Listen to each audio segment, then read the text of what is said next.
اب ذرا ایک بدچلن عورت کے مکر و فریب کا واقعہ بھی سن لیجیے۔ بنی اسرائیل کے یہاں ایک پہاڑ تھا جسے وہ بڑی عظمت والا سمجھتے تھے اور اس کی بڑی عظمت و توقیر کرتے تھے، اور اگر کسی بات کا فیصلہ کرتے وقت قسم کھانے کی نوبت آتی تو اس پہاڑ پر چڑھ کر قسم کھاتے اور اسے وہ سچا سمجھ لیتے۔ اس شہر میں ایک خوبصورت عورت تھی جس کا ایک نوجوان سے ناجائز تعلق ہو گیا۔ عورت نے اس کو اپنے مکان میں بلانا شروع کر دیا۔ شوہر کو شبہ پیدا ہو گیا۔ بیوی سے کہا کہ مجھے شبہ ہے کہ میری غیر حاضری میں کوئی تمہارے پاس آتا ہے۔ عورت نے انکار کیا۔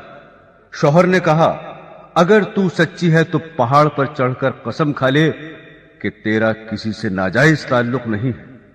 عورت نے کہا ہاں، میں کل پہاڑ پر چل کر قسم کھانے کو تیار ہوں۔ ادھر اس نے اپنے آشنا سے کسی طرح چھپ کر یہ کہہ دیا کہ کل تم پہاڑ کے نیچے ایک گدھا لے کر کھڑے رہنا، میں اور میرا شوہر پہاڑ پر چڑھنے کے لیے وہاں آئیں گے اور میں شوہر سے کہوں گی کہ پہاڑ پر چڑھتے ہوئے میں تھک جاؤں گی، اس بہانے تمہارا گدھا کرائے پر لے کر میں اس پر سوار ہو کر پہاڑ پر چڑھوں گی۔ تم گدھے والے کے بھیس میں وہاں موجود رہنا اور گدھے پر مجھے سوار کر کے میرے ساتھ ساتھ چلنا۔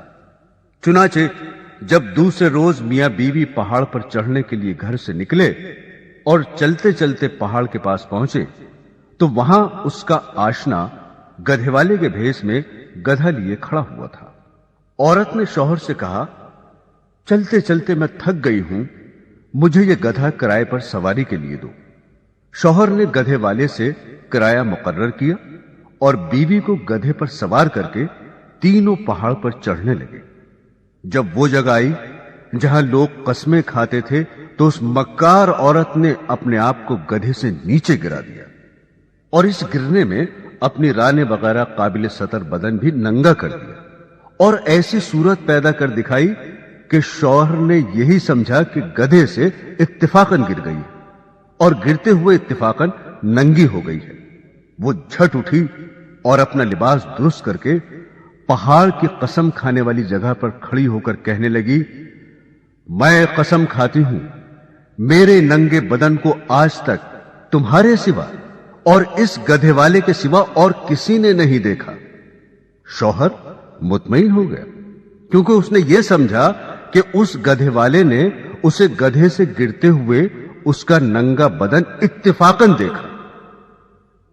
تو دیکھا آپ نے، عورت جب مکر و فریب پر آ جائے تو ایسی چالاکیاں دکھا کر شوہر کو بے وقوف بنا دیتی ہے، لیکن یہ پتہ نہیں کہ آج یہ گناہ کسی مکر و فریب سے چھپا بھی لیا اور کسی کو پتہ بھی نہ چلا تو کل قیامت میں یہ بات نہیں چھپے گی، اس لیے کہ اللہ کو سب کچھ معلوم ہے۔